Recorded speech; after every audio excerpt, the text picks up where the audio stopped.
कर्म की अवधारणा गौतम बुद्ध के शिक्षाओं का एक केंद्रीय हिस्सा है। बुद्ध ने कर्म को जीवन के अनुभवों, आचरण और हमारे कर्मों के परिणामों के रूप में समझाया। उन्होंने यह सिखाया कि हमारे वर्तमान जीवन में जो भी सुख दुख अनुभव होते हैं वे हमारे पिछले कर्मों का परिणाम होते हैं। इसी प्रकार हमारे वर्तमान कर्म भविष्य के जीवन को प्रभावित करेंगे। कर्म का शाब्दिक अर्थ है कार्य या किया हुआ काम।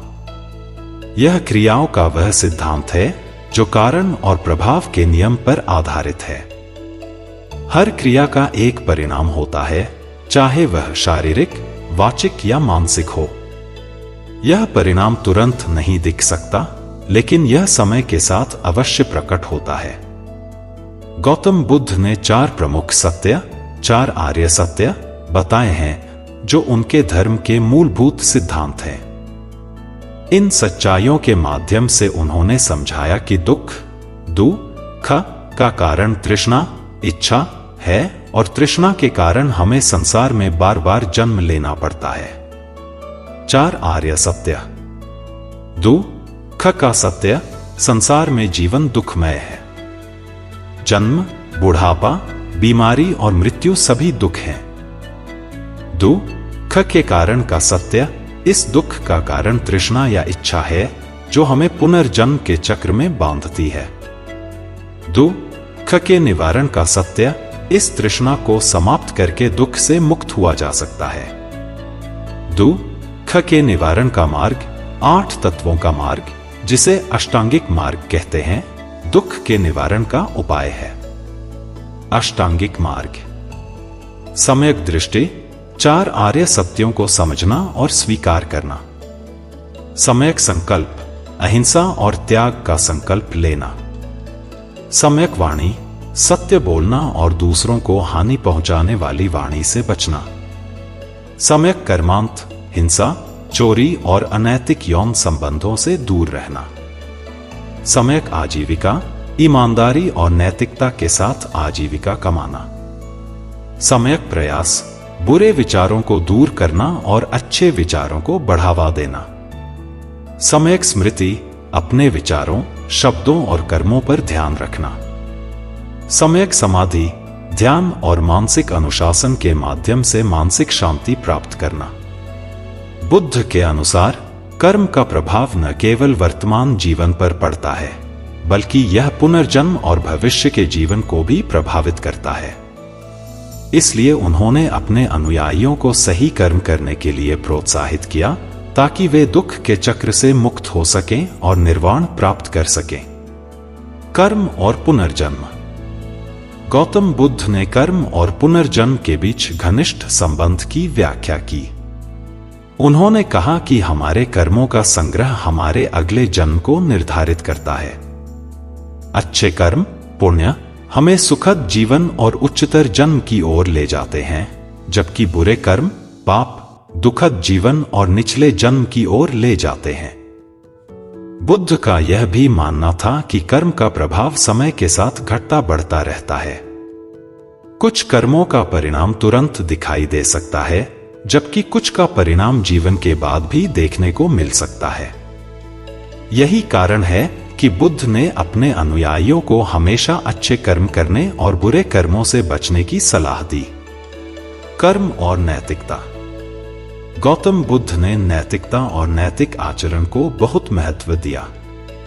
उन्होंने बताया कि नैतिक आचरण न केवल हमें व्यक्तिगत रूप से लाभान्वित करता है, बल्कि यह समाज के लिए भी कल्याणकारी होता है। नैतिकता का पालन करना, जैसे कि सत्य बोलना, अहिंसा, चोरी न करना और यौन संहिता का पालन करना, अच्छे कर्म माने जाते हैं और यह हमारे भविष्य को सकारात्मक रूप से प्रभावित करते हैं। ध्यान और कर्म। ध्यान, विपश्यना भी गौतम बुद्ध के शिक्षाओं का महत्वपूर्ण हिस्सा है। उन्होंने ध्यान के माध्यम से मन की शुद्धि और मानसिक अनुशासन पर जोर दिया। ध्यान के माध्यम से व्यक्ति अपने भीतर के विचारों, भावनाओं और कर्मों को समझ सकता है और उन्हें सही दिशा में ले जा सकता है। ध्यान के माध्यम से व्यक्ति अपनी तृष्णा और इच्छाओं को नियंत्रित कर सकता है, जिससे बुरे कर्मों से बचा जा सकता है। बुद्ध का मानना था कि ध्यान की नियमित साधना से व्यक्ति अपने कर्मों को सही दिशा में ले जा सकता है और दुख के चक्र से मुक्त हो सकता है। कर्म का आध्यात्मिक दृष्टिकोण। गौतम बुद्ध ने कर्म को एक आध्यात्मिक दृष्टिकोण से भी देखा। उन्होंने समझाया कि हमारे कर्म न केवल हमारे भौतिक जीवन को प्रभावित करते हैं, बल्कि वे हमारी आत्मा की प्रगति और विकास को भी प्रभावित करते हैं। सही कर्मों के माध्यम से हम आत्मज्ञान प्राप्त कर सकते हैं और अपने जीवन के उद्देश्य को समझ सकते हैं। कर्म का सामाजिक और सांस्कृतिक प्रभाव। गौतम बुद्ध के समय में भारतीय समाज में कर्म की अवधारणा बहुत महत्वपूर्ण थी। कर्म और पुनर्जन्म के विचारों ने समाज के विभिन्न वर्गों और जातियों में गहरी छाप छोड़ी थी। बुद्ध ने इन विचारों को पुनर्परिभाषित किया और समाज के सभी वर्गों के लोगों को अपने कर्मों के माध्यम से आत्म उद्धार का मार्ग दिखाया। बुद्ध ने जाति प्रथा और सामाजिक भेदभाव का विरोध किया और कहा कि व्यक्ति का मूल्य उसके कर्मों से निर्धारित होता है, न कि उसकी जाति या जन्म से।